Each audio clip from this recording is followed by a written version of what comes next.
गुरुमुखो, आज का सत्संग बहुत ही लाभकारी है।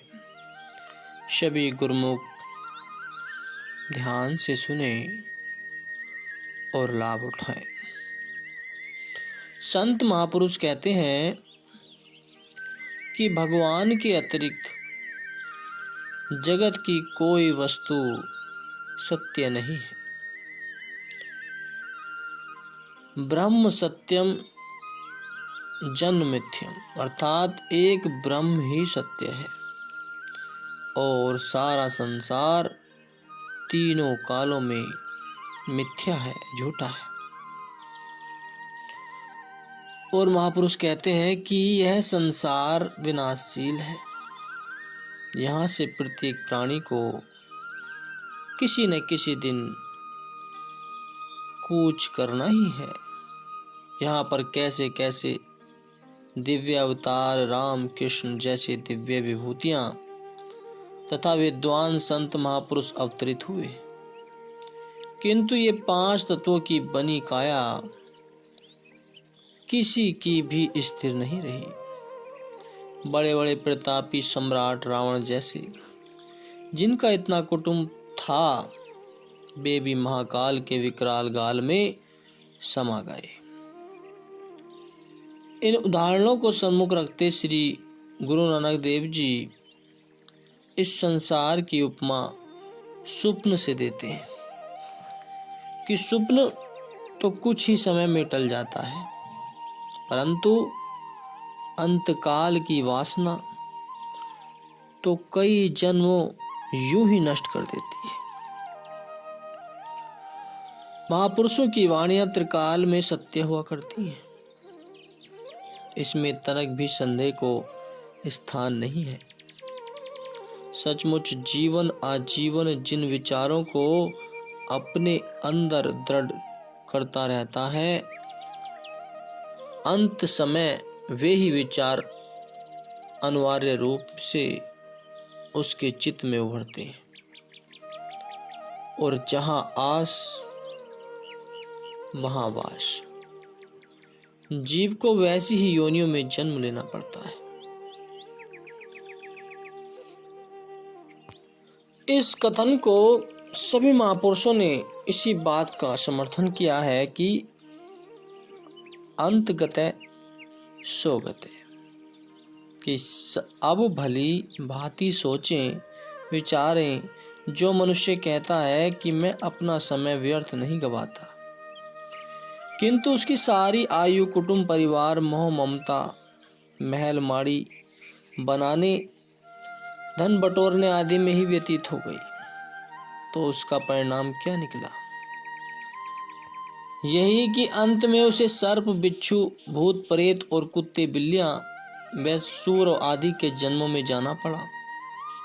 तो ये कितने खेद कितने दुख की बात है। यदि कोई किसी व्यक्ति को पशु रूप में अर्थात कुत्ता बिल्ली गधे के नाम से पुकारे, तो क्या ऐसे शब्द उसके मन को भाएंगे?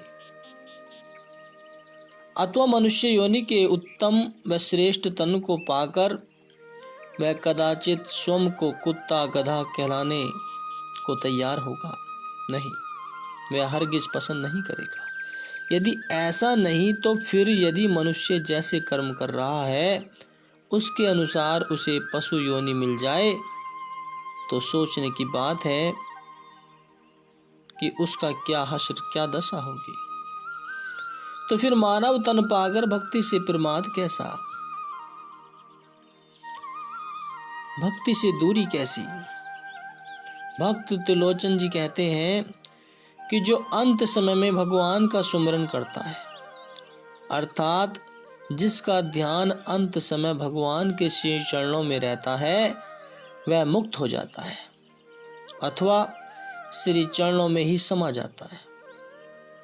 इन सिद्धांतों की छाया में विचार विमर्श करना है कि सांसारिक वासना और मालिक के ध्यान में अर्थात भक्ति करने और न करने में कितना अंतर है। संत सहजोबाई जी अपनी वाणी में लिखती हैं कि परमेश्वर की वासना अंत समय मन माही, तन छूटे हरि को मिले उपजे विन से नाही। कि अंत समय जिसकी वासना या सुरती शब्द में वह नाम में लीन रहती है, वह आवागमन के बंधन से मुक्त होकर श्री चरण कमलों में समा जाता है। इसी उपलक्ष्य में भगवान श्री कृष्ण जी महाराज गीता में अपने परम भक्त अर्जुन से कहते हैं कि जो पुरुष अंतकाल में मुझे याद करता है, मुझे सुमरन करता है और शरीर को त्यागता है, वह मेरे ही स्वरूप को प्राप्त होता है। उसमें कुछ भी संशय नहीं है, उसमें कोई भी विचार करने योग्य बात नहीं है।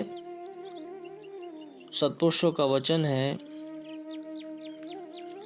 कि आजामलु कौ अंत काल में नारायण सुधि आई, जा गति कौ जोगी सुर बाछत सो गति छिन माही पाई। नाहन गुनु नाहन कछु बिंदिया, धर्मो कर्मो गजी कीना, नानक बिरदु राम को देखो, अभो दानो तीनी दीना। अजामिल बाल्यकाल से ही एक सदाचारी और धर्मात्मा व्यक्ति का ब्राह्मण था और सर्वदा सुख कार्यों की ओर प्रवृत्त रहता था, किंतु कुसंग का प्रभाव बड़ा ही भयानक होता है। अजामिल भी युवक होने पर इसी संग दोष के कारण अत्यंत भोगीवादी और दुराचारी व्यक्तियों के साथ मिलकर घृणित और मलिन कर्मों में शामिल हो गया। संबंधियों को छोड़कर एक शूद्र गणिका के घर में ही रहने लगा। इस प्रकार बहुत समय व्यतीत होने के कारण अचानक उसके पूर्व जन्म के शुभ संस्कार का फल मिलने को आया कि नियति ने किसी कारणवश एक संत मंडली से संयोग करा दिया। एक बार यह संत मंडली जिस नगर में अजामिल रहता था, उसमें रात्रि को विश्राम और भोजन आदि के लिए किसी संत से भी परोपकारी भक्त का घर ढूंढ रही थी। उन्होंने किसी व्यक्ति से पूछा, क्या यहाँ किसी प्रभु भक्त साधु सेविका का घर निकट है? उस व्यक्ति ने उन साधुओं से मजाक के रूप में ही कहा, भगवान महाराज, इस नगर में सबसे बड़ा पूर्णात्मा या परोपकारी भक्त अजामिल है, आप उसी के घर चले जाइए। इतना कहकर उस व्यक्ति ने अजामिल के घर की ओर संकेत कर दिया। साधु संत सरल स्वभाव के तो होते ही हैं। पूछते पूछते अजामिल का द्वार खटखटाया। संत सत्पुरुषों का संग जाने अनजाने किसी भी तरह से हो, उनका प्रभाव पड़े बिना नहीं रहता। अजामिल का भी अचानक ही संत मंडली का आगमन अपने द्वार पर देखकर हृदय पलट गया और उसके पूर्व जन्मों के शुभ संस्कार जागृत हो गए। संतों ने जब उससे यह पूछा कि क्या भक्त अजामिल का घर यही है, तो उसने अपने पाप कर्मों का स्मरण कर पश्चाताप की अग्नि में जलते हुए उत्तर दिया, भगवान, मैं भक्त नहीं, मैं महापापी हूँ, मुझे क्षमा कीजिए। इस प्रकार रो रो कर अपने पूर्वकृत अपराधों की क्षमा याचना करते हुए अपनी आत्मा के उद्धार का मार्ग पूछने लगा। संत जन सहज स्वभाव के दयालु और परोपकारी होते हैं। भूले भटके और पाप मार्ग पर चलने वाले जीवों को सत्य पथ पर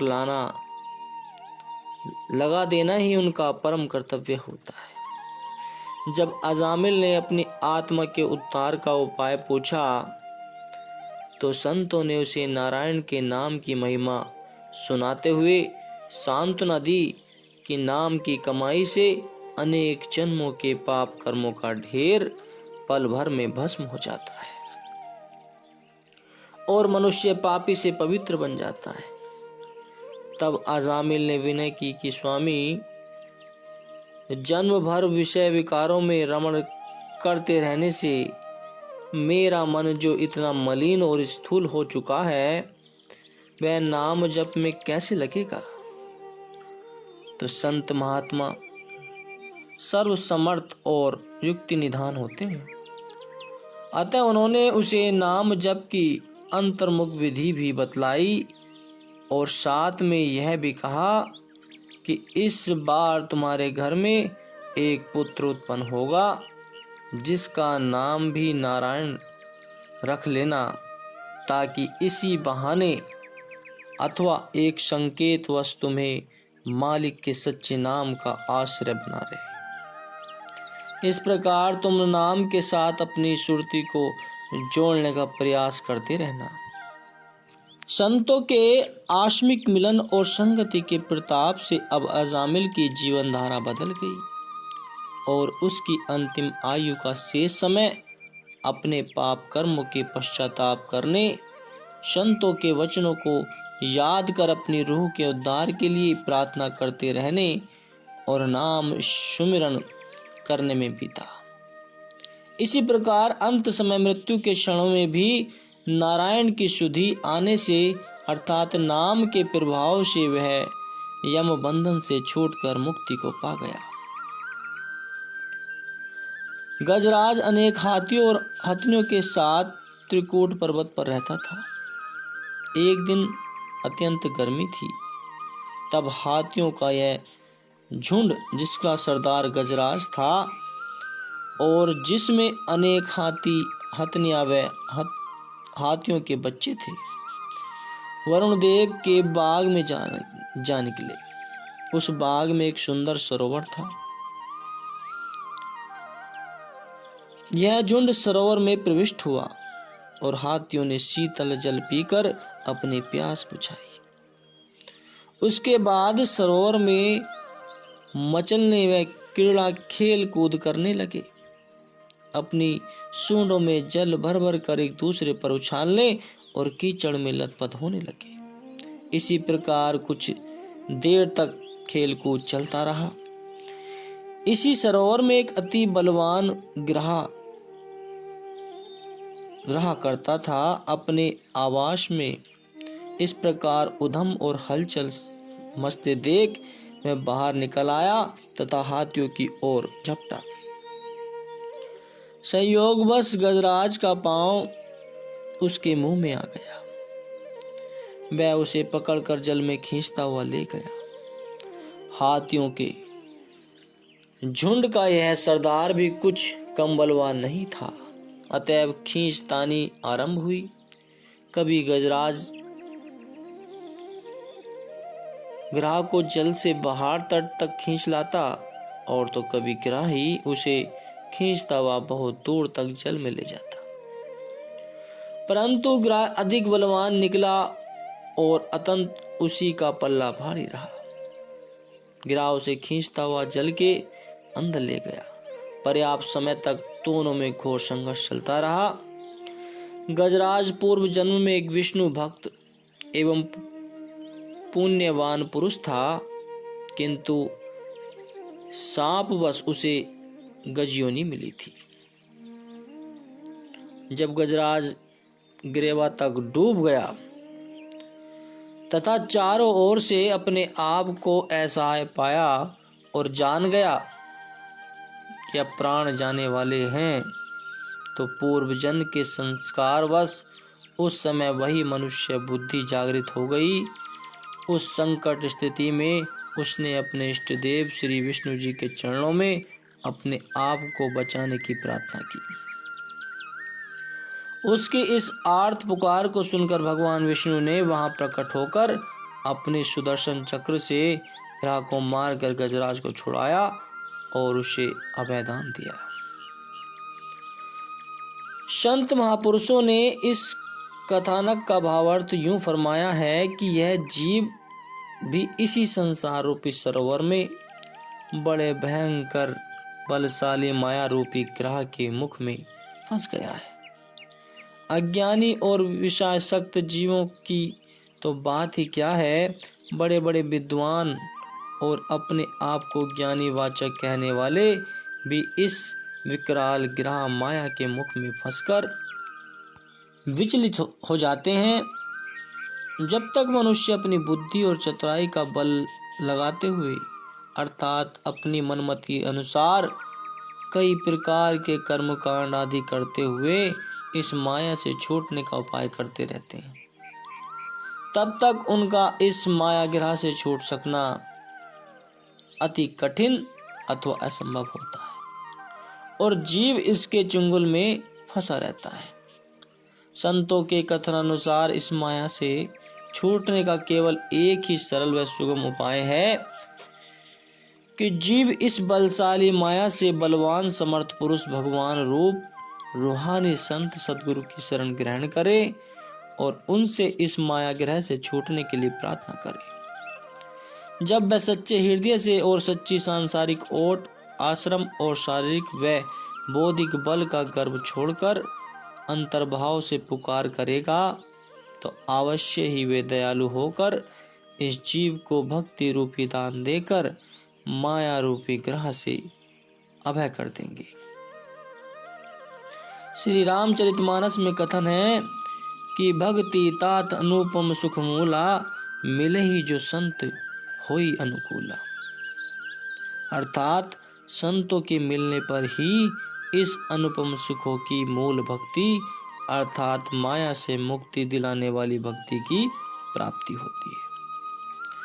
अतः वर्तमान समय में ही अपने हृदय की तख्ती पर अपनी भावनाओं और विचारों के चित्र में परिवर्तन करना है। समय किसी की प्रतीक्षा नहीं करता, यह तो एक झरने के पानी की भांति बहता चला जा रहा है। इसीलिए महापुरुष प्राप्त समय की कदर करने के लिए प्रेरित करते हैं। प्राकृतिक के नियम अनुसार ऋतुएं आती हैं और अपना रंग छिड़का कर चली जाती हैं। वसंत ऋतु आई तो चहु और हर्ष ही हर्ष छा गया। वृक्षों तथा पौधों ने कई कोपलें निकाली, परंतु यह बाहर भी स्थिर न रह सकी। इसका अस्तित्व मिटाने के लिए पतझड़ ने आधिपत्य किया।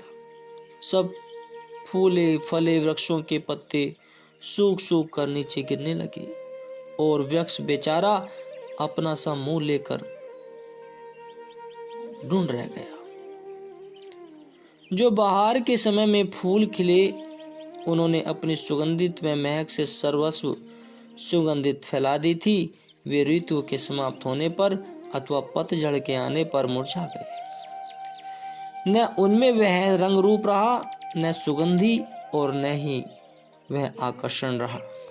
जिस प्रकार प्रकृति की प्रत्येक रचना परिवर्तनशील है, उसी प्रकार मानव तन में भी प्रथम बाल्यावस्था, पुनः यौवन अवस्था, फिर बुढ़ापे का आगमन हुआ।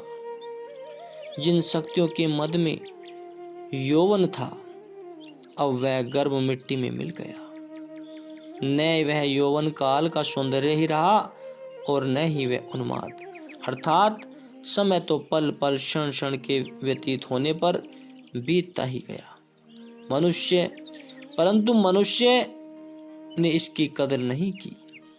जो एक बार समय बीत गया उसे तो किसी मूल्य पर भी लौटाना असंभव है, वह तो आएगा ही नहीं। जैसे गंगा की धारा जो बह गई वह लौटकर वापस नहीं आती। अतः संत महापुरुष जीव को बार बार सत उपदेशों से जागृत करते हैं कि हे नादान, भोले प्राणी, तेरे जीवन के जो 2-4 दिन शेष बचे हैं, इन्हीं को संभाल ले, उसी में ही भजन सुमरन कर ले। इस संसार रूपी वाटिका में से भक्ति रूपी पुष्प चुन ले। जैसे धनुष से छूटा हुआ बाण पुनः हाथ नहीं आ सकता, मृत व्यक्ति पुनः जीवित नहीं हो सकता, ऐसे ही बीता हुआ समय भी दोबारा प्राप्त नहीं हो सकता। जो इस मानव जीवन के गौरव को नहीं समझते या इसका यथाचित लाभ नहीं उठाते, उन्हें अंत में पश्चाताप के अतिरिक्त और कुछ भी हाथ नहीं लगता। मानव जन्म में आत्म अनात्म का विचार करना चाहिए। इसमें यही तो विशेषता है कि प्रभु ने इसे निरख परख वाली बुद्धि प्रदान की हुई है। तब भी यदि यह सत्य अपना पराया न पहचाने तो इसे मानव कहना बेकार ही है। जो जीव इस नर तन को प्राप्त कर कर भजन भक्ति करते हैं वे अवश्य ही भवसागर से तर जाते हैं और मानव और मालिक को प्राप्त कर लेते हैं। जैसे भगवान श्री रामचंद्र जी महाराज कहते हैं कि अंत विचार करते हुए इस अमूल्य समय की कीमत को पहचान कर जन्म को सार्थक करना चाहिए। यह सब भली भांति जानते हैं कि जगत में मनुष्य का जीवन अस्थायी एवं अनिश्चित है। शीघ्र अथवा कुछ विलंब से सबको काल के मुख में चले जाना है।